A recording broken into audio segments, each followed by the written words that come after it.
وزیر اعلیٰ پنجاب مریم نواز کا بیوہ اور طلاق یافتہ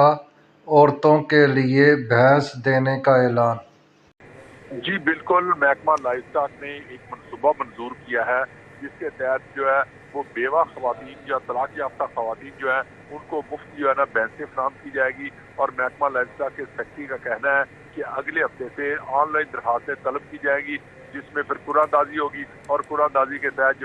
جو آئیں گے نام ان کو پھر بھینسیں مفت فراہم کی جائے گی طلاق یافتہ اور بیوہ خاتون کو، اور ایم پی اے جو علاقے کے ہیں وہ اس کی نگرانی کریں گے اس پروجیکٹ کی، اور یہ 2 ارب روپے سے پروجیکٹ منظور کیا گیا ہے، اور محکمہ لائف اسٹاک کا کہنا ہے کہ یہ پروجیکٹ جو ہے یہ شروع کیا گیا ہے۔ ملازمین کے بارے میں خبروں کے لیے میرے چینل کو سبسکرائب کریں، لائک کریں، شیئر کریں اور ساتھ لگی بیل آئیکن کی گھنٹی کو دبا دیں تاکہ اس طرح کی اہم خبریں آپ کو سب سے پہلے مل سکیں۔ شکریہ۔